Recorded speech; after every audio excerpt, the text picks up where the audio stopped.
The Renault 5 GT Turbo, a must-have hot hatch of the 80s. Back then, it's a car that every young petrolhead dreamt of. Lightweight, punchy, and full of attitude. But for me, it was always out of reach. That is, until now. About a year ago, I finally got my hands on one, not just to drive, but to bring it back to life. It may not be perfect, far from it. The floor's rotten, the engine doesn't start, and some of the paintwork is chipping off. But that's where the journey begins.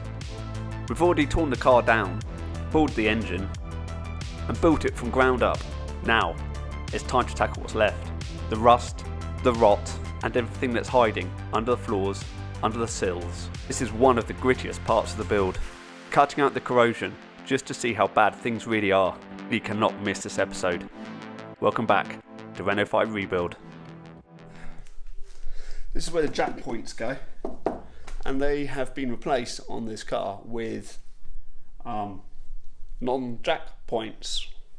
Interesting.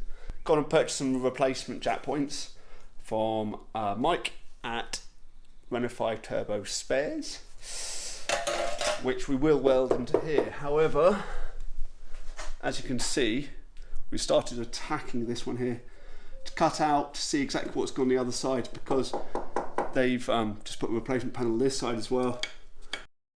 First job is to work out exactly what the floors are like, so off comes the sound deadening.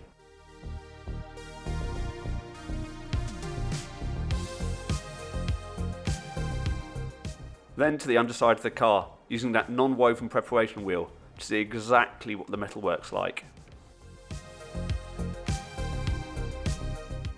And I'm really pleased I did. The floor itself was in really good condition, or not bad condition.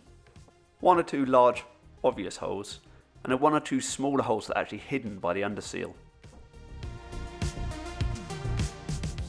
See, the really frustrating thing is, it's been a repair here. On the opposite side you can't quite see it. But where's the most of the rust in this car? It's in the footwells. Here, and blimey, yeah, that one's far more serious, but it's both the footwells. Okay. So this is a real lesson to anyone who's doing any of this sort of work. So basically someone's repaired it here, but it's been taking off all the underseal here. The underseal didn't run all the way to the repair. Down here, you can still see it. So the underseal here ran to, I don't know, it's all gone rusty as mad in here, but probably around here, I guess. No seam sealer, no rust protection. It's rusted through here, and therefore it's rusted into the car. Okay, so taking this back, it's looking pretty good. There's obviously one hole here, and also, I'm not sure if you'll be able to see, there's one up here. We carefully removed the front edge of the jack point. We already have a replacement, but we didn't want to do any further damage to the floor.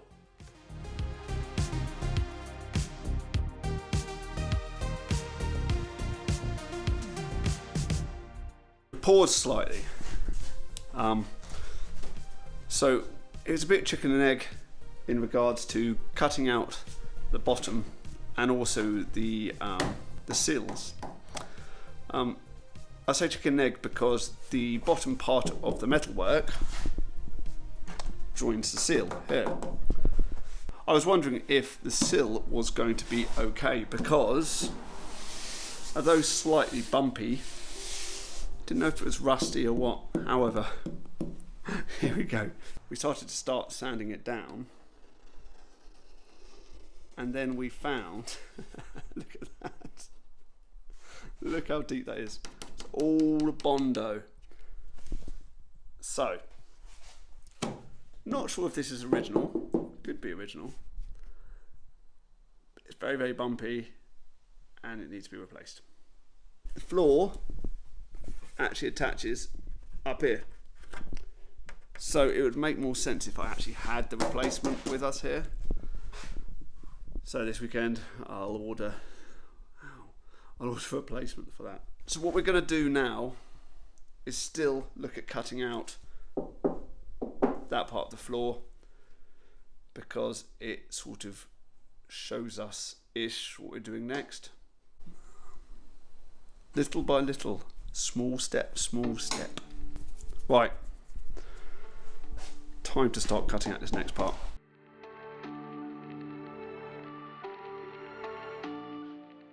And if you're still watching this video and enjoying it, why not hit that subscribe button? It's absolutely free and really helps support our channel.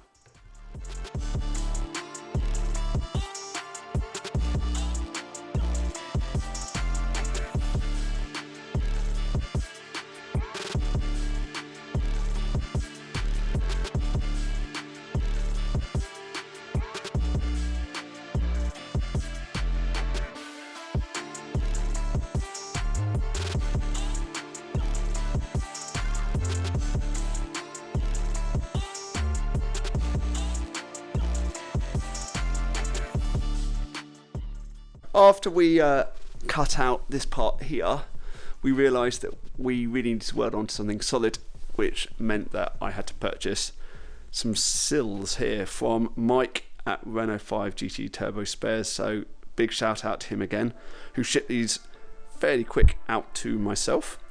So now we're trying to work out the best way of actually attaching these and where potentially to cut. So after speaking to Mike, you don't have to use the whole lot of these. And to be honest, if we lift off this, you look at the top edge here, we probably don't need to actually cut this part out. So we are trying to work out, excuse all the mountains of filler, which point do we want to actually cut? Now there's an obvious line here, there is a fairly obvious sort of divot here. And if you actually look on here itself, we think it is this line here. So this is probably the line we're going to use. So what we're going to do is we're going to roughly work out where that is and then grind above and below-ish along here and see what the metalwork looks like behind, because we need to make sure that we're attaching this to something solid rather than just loads and loads of filler like there was in the end here. We don't want to uncover here and just find as heaps and heaps of filler and nothing solid to weld to. So that's our next step. Start grinding.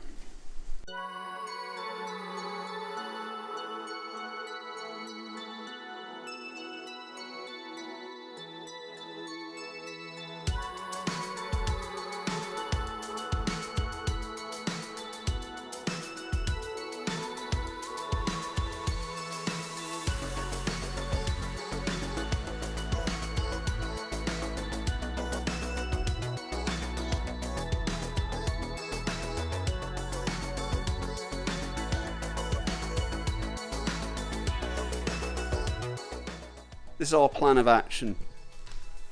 We've actually taken all the paint and a hell of a lot of Bondo away. Uncovered a couple of the holes, which are slightly worrying, but anyway. Uncovered all this here. So what we are planning on doing is, we've got a replacement one of these. We're going to cut straight along here. And we're also going to cut sort of angled here and along, just to see what's behind. It's got to come out anyway to then sort of give us a bit more of an informed decision about sort of the next step.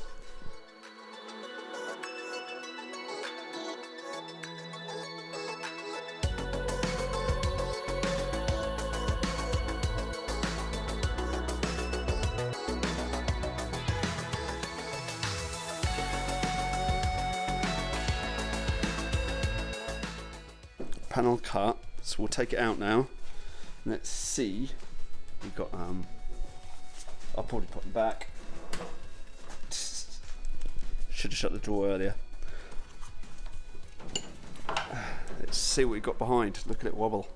Nice.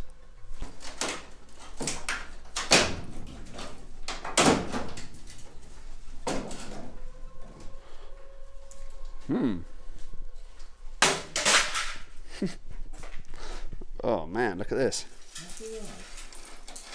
Unsurprisingly, it's had these panels chucked in as repair, but we've got to get these parts off here, I would have thought. Yeah. as soon as we get these off, we'll have even more of a, get these off afterwards. And then we'll have a more bare shell to be able to work out what we're doing.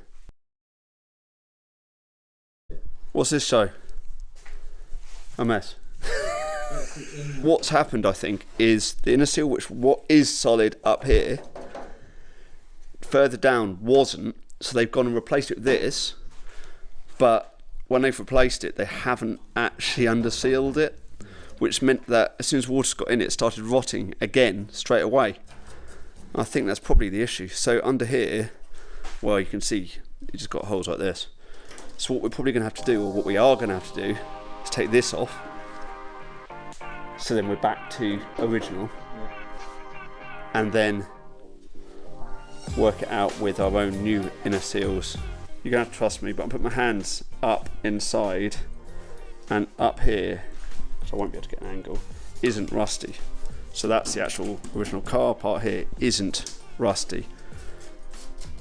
It's the replacement parts, ironically, have gone rusty, and I expect they cover, seeing this, some of the original parts which were rusty underneath. Yeah, so just keep going, I guess. I have bought some drill bits which are designed to actually cut out these welds, or welds. So we're going to give that a go. Cut out all these different welds, or drill out all these welds. Take this off so we can actually see the true pane underneath there. And the drill bit worked surprisingly well. It was just a case of drilling on top of the weld. By doing so, release the old repair panel away from the original sill. And after that, using a little bit of elbow grease just to pop it away.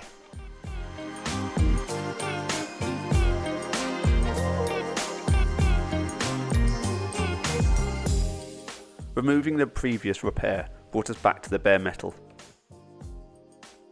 The edges are extremely sharp and there's a fair amount of surface rust.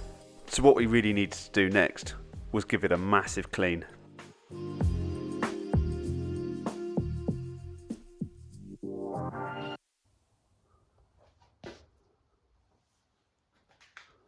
Nicely tidied up. In the next Renault 5 rebuild video, we'll hopefully start to attach the new replacement panels. So make sure you hit that like and subscribe button to follow us on this journey. Thank you for watching.